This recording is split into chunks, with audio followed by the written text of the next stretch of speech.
promise you a real problem. I promise you a real bumbleclad problem. Yeah man, me want it back. What's a fall you never bumbleclad just build back so and stay so? You go right on TikTok and bring me up. Me want it back. I want back the food them I spend on your picnic way, blood clot, paternity test tell me say I know me I daddy, me want it back. I want my food them. You fucking idiot, girl. You idiot. This morning, a wave of sadness swept through the Jamaican TikTok community. The heartbreaking news arrived that Nisha, a beloved creator known for her joyful videos with her partner, Howie, had passed away in the hospital. The couple had recently celebrated the birth of their beautiful baby girl, a moment of pure happiness that has now been overshadowed by this immense loss. Tragically, Nisha won't be there to see her daughter turn 1, a detail that makes the grief even more profound. The news has deeply affected the entire Jamaican TikTok community, with fans and fellow creators sharing their shock and sorrow. As people try to make sense of this tragedy, rumors have begun to spread. Some whisper about medical complications from a recent C-section, while others speak of obia and bad mind. Welcome to Jamaica Dancehall Source News and Entertainment with a buzz.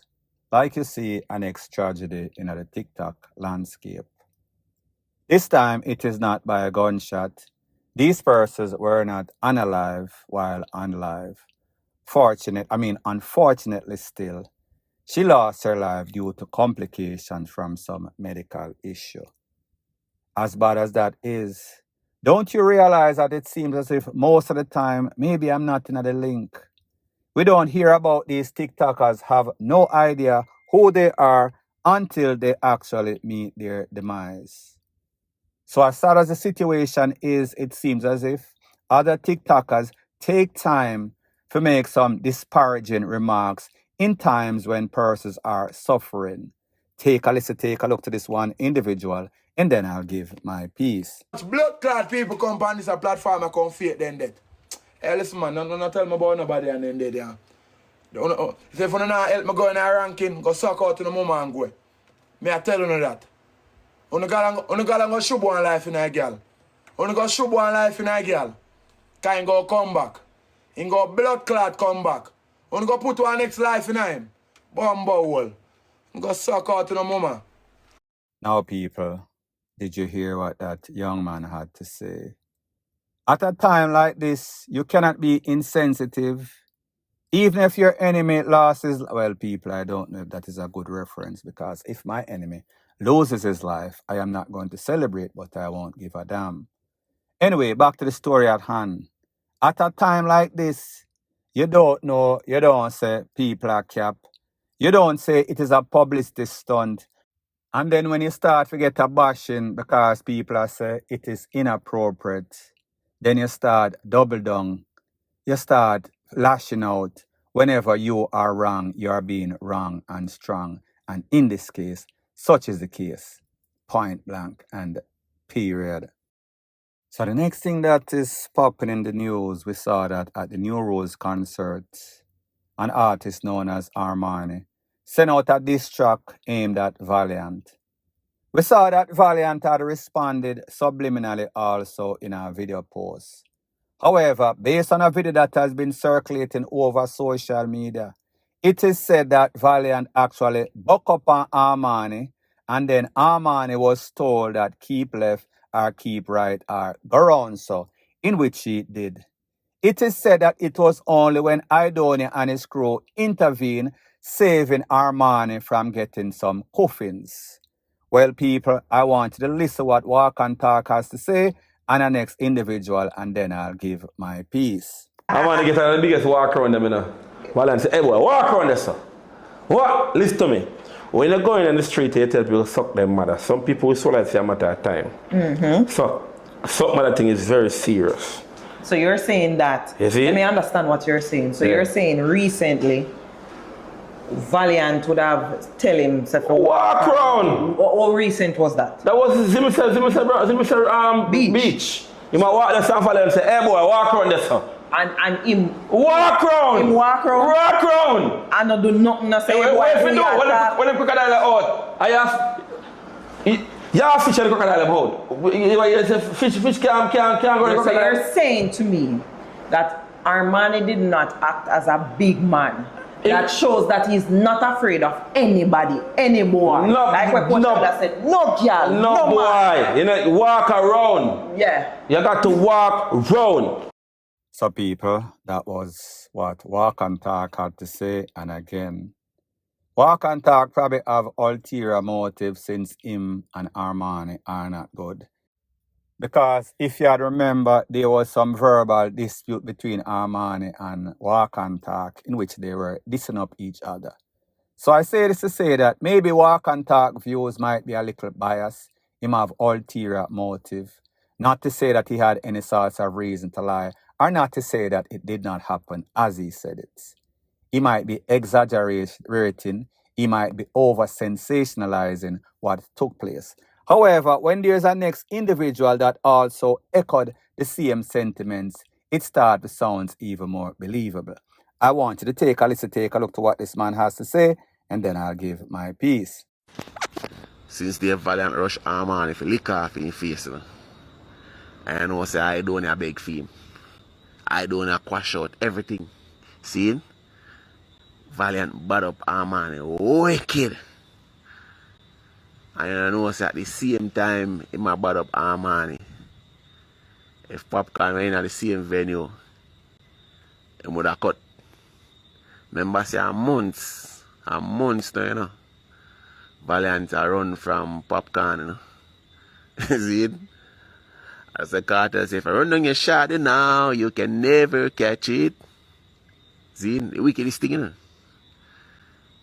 Popcorn now run down Valiant, you know. And Valiant a run. You can imagine that?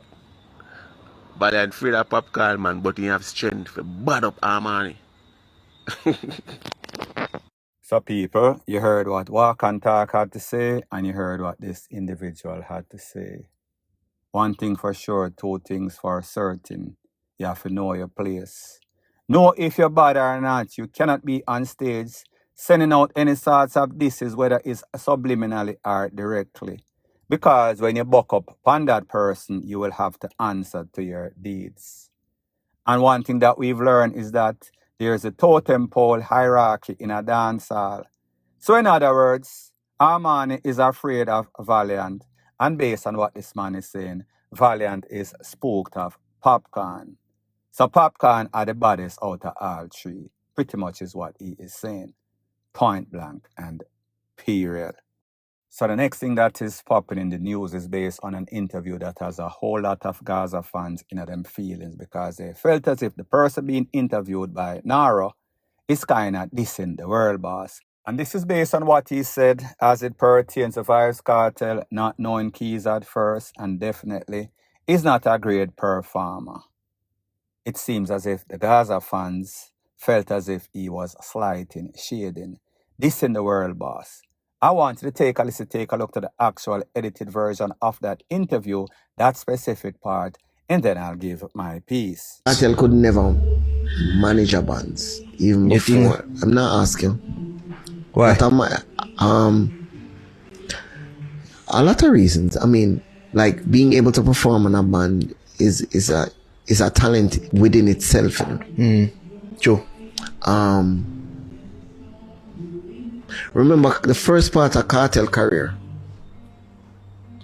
Kartel never even know a key. From being him on an 8-year-old. I think that is something develop over time. That is something. When he start tapping to the melodic side of when he did, you know, smell like camphor baller. So that's the first song. And when him go 3 o'clock in the morning. Those are the first two songs where Kartel was on key. And you know who bring that out there? My father. Remember him sick, you know, and part of the development of dancehall and being a performer and band is rigorous training. A band thing, I don't want jokes up, it's not a normal thing, you know. Kartel made a comment saying that dancehall started with you flipping over the record. Now people, this is my disclaimer before I proceed. Speaking on both sides. Nigel Staff, top band, one of the top band in the world, definitely top reggae dancehall band, Rough Cut, would be an expert. As a matter of fact, as a youth, he has been playing on this band since 1989. As a youth, a phenom. As a teenager, 17-year-old. So if he speaks, he knows exactly what he is speaking about. However, could there be some ulterior motive based on the fact that he plays for Beenie Man, based on the fact that he is a bandsman himself, and if he was playing touring with Vice Kartel, being one of the best bands in the world, the best dancehall bands, then he would be making much, much more money, and the show would be much, much better. So is it a case where Vice Kartel knows his limitation, knows that if him pick up a whole band, especially a very expensive band, it is going to cause him more, it is going to increase his expenses and decrease his bottom line, meaning profits? Let me know what you think in the comment section, point blank and period. Vanessa Bling, aka Gaza Slim, DISS vibes Anything Kartel. else with you on Kartel? Huh? Can we hear anything else with you on Kartel? So the next thing that is popping in the news is based on an interview that was done by Vanessa Bling. I guess after she had performed at somewhere or was going to perform at somewhere. She was asked by a journalist, can we expect to hear any other songs with you and Vice Kartel? Based on the fact that you've had so much success, based on the fact that the bigger part of your show is when you sing those classic songs in which you have with Vice Kartel. And you saw that she want no part or parcel of that interview. She get dumb. She did not hear what he had to say. She became mute and she just walked away. Well, people, when you hear stuff like that, you have to wonder, what could cause this?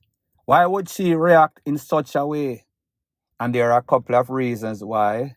Reason numero uno, she was caught up in a Vice Kartel case as one of the suspects. She did, I think, about a year and a half, and she was going back and forth to court reporting at the police station for maybe an additional 1.5 years. So therefore, 3 years at least in her life in which she was traumatized. She did interview and she was talking about the harsh conditions in the prison and how much she was stressed out, how much it kind of make her feel less of a human being. But the biggest reason of them all, it is called cocky feelings. Meaning that Vice Kartel was pretty much banging all of the female Gaza artists, including Crazy Lisa Hype, including Sheba, including Vanessa Bling, and all of them were vying to be the side chick or the wifey, the Gaza wife of Vice Kartel, concubine of Vice Kartel. So when you take all those combinations into play, and the fact that she is now an independent artist and she seems, is the operative word, to be doing okay for herself. Would it have hurt her doing some more collaboration with Vice Kartel? No, it would have definitely assisted her career. But I guess the fact that she's now more mature and she's an independent artist, she feels as if she does not need Vice Kartel because she's sustaining herself. So she don't want the emotional drama based on probably all of the lies and promises that she was told. She don't want to be affiliated because we saw that she got her visa and it seems as if she is living overseas, maybe a permanent resident, maybe even a citizen. So she wants no part or parcel. Yes, it would have been advantageous if she could have linked with Vice Kartel, but when she weighs the pros and the cons, she realized that she does not need him. Would her career be better with him? Definitely. But is she doing okay without him? Definitely too. So when you think about the combination of her going through different phases in her life, meaning from a heathen to a Christian, and it seems as if she kind of backslide again. With all of the stress from Vice Kartel and with all that she see, happening on social media based on the fact that she sees that he is now with Sidem after he had probably promised her that she was going to be the wife numero uno. So it seems as if emotions and her past bad experiences and the phases that she has went through, she just tell herself that she gonna block out this person. So with all of the negativity being associated with linking with Virus Cartel and the Gaza, all of the drama, even though there could be positive monetary outcome, advantageous stuff, she just decided that the right thing to do is what she's doing right now. Ignore and do her own thing. So the next thing that is popping in the news is that we see that the lower tier of the Gaza camp, meaning Sean Storm, Little Addy and Little Vibes, have been getting a bashing on social media as it pertains to their musical talents. And we've seen a whole bunch of persons recommending that Sean Storm leave music alone, go do some sorts of mechanic work or look at job. And we see the next set of person that them turn upon is Vibes Cartel's son, I think Little Addy. Little Vibes or Little Addy. One of them had a release for an EP held at Mecca. And I guess based on his performance, it was kind of drab, it was kind of dead.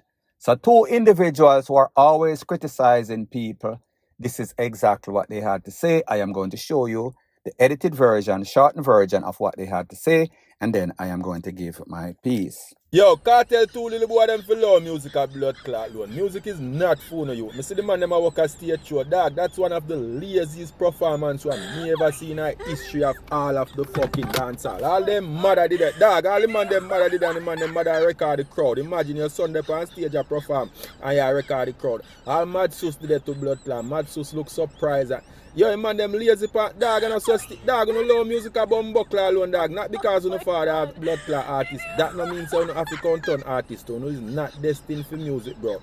Dog, I saw no lazy part stage show, big vibes and look up big addy whatsoever. No one blood clot name, Kartel two little boy. Dog, you know too late, dog, you need to take some blood clot Viagra and go on stage and drink 10 red blood clot bull. Dog, I saw no lazy part stage show, dog. Him man them lazy a bumbuckler like a two hole man. Yo, him man them come like a whole man to pussy clock. You ever hear they say, yo, yeah, drive slow like when old lady going to church? I saw him man them a walk his stage church. So at full time now, 2025, we'll be real with people. I know so I don't love the Gaza man, but guess what? The two sons never born with the talent. And it is what it is. No shade around here, we not pick for nobody, but we just not gifted like on daddy. Stage wise, we can't even perform. Remember say him not gifted that the way they die now. Him is a lyrical artist, him is a good writer. Yeah. If you go up against him, in good chop you down now. But at the end of the day, you can't perform and DJ on the phone. You have to take some money and invest in real estate, housing development, something for bringing in other more income. But leave the artistry alone. And the phone hear that. The better him go adapt one of him farmer member son. Because him talented. And nothing wrong if he put him on the umbrella and just call him film because him talented. Uno never born with the talent. Uno never born with the gift. I don't have to worry. I don't uno alone.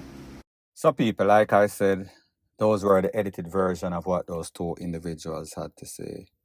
And like I've always said, an opinion is like an arsehole. Everybody is born with one. Does not make it valid. Because the truth and the fact is that I am not going to say that they are A-lister artists, but an artist is one hit song away from being a star and a couple of hit songs away from being a superstar. If something is not gone, meaning dead, don't dash it away, because you never know, especially people can start out mediocre and them can evolve, as well as them can start mediocre and them get worse. But nobody has the right to tell people what to do, especially when they are not standing their expense. Especially when that person is more than likely way better off than you in all aspects of life. But then again, that is what critics do, and that is what these two individuals do. That is their job. Point blank and period.